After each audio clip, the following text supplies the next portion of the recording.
All right, so in this video, we're going to take a look at how the prayer functionality works with the Soul Winning app.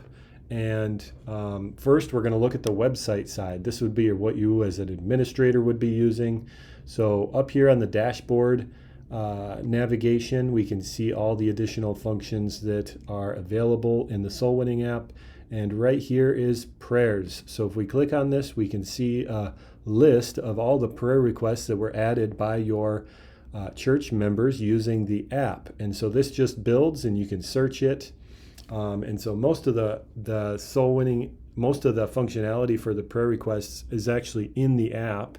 And so if we open the menu on the bottom of the app, we can see a prayer tab, and we'll open that prayer tab. And here I can see my personal prayer list. So of course, each of your members, if they feel like using the app to do this, they can add prayer requests that they need to pray for. Their church members can pray for this. You can use this to encourage your church members to pray for one another, or whatever the scenario will be. Maybe it's a prospect they need to pray for, but they can do that here in the private prayer. Over here in the other tab, you can see all of the church's prayer requests. So when I add a prayer request as a user, I click on that plus on the top. I can put the title for it. We're just going to make a test prayer request, and then we can add a description. And you'll notice there's two different options. This can be a public or a private prayer request, and that basically differentiates between whether it ends up in my list or the church's list as a whole. So we're going to make a public prayer request, and we're going to hit save. So this was it was added successfully. I can see in my prayer requests, of course, the ones I've even added to the church because I still need to pray for them. But you'll notice that it's not over here in the churches because it's in my list. So everybody else, though, will see mine in the churches. So if I refresh the website, you'll see a new prayer request showed up, testing right here.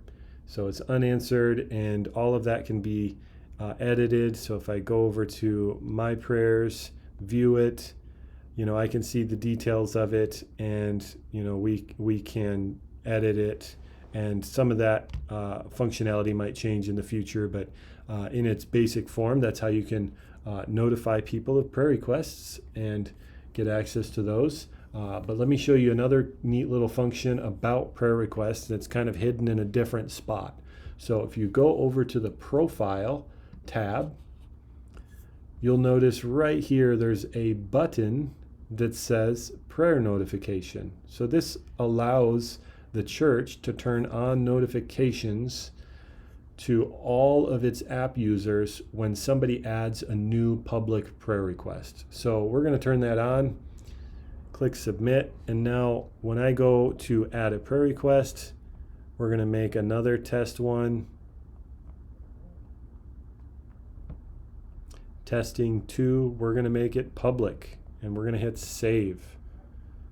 So as soon as I add it, you notice that my app, of course, I actually got a notification too, but every other church member that's connected to the church, which would be all of these here, all of these app users, which looks like it's mostly me and then some other random one. And so all of your church members that are connected to your church will receive a notification that a new prayer request was added, and this will allow you to be able to spread the news quickly about something maybe that needs to be prayed for a little more urgently. It'd be kind of like the old-fashioned prayer chains where you'd call everybody and announce prayer requests. So that's kind of a neat little hidden feature, and that's hidden over in the profile section right here. So that's kind of the prayer request functionality as a whole. It in the future, we'll probably try to polish up a few things, but in a nutshell, that's what it is. Hopefully you guys can make use of that, and it can help your church come together in unity and spiritual unity as you pray together.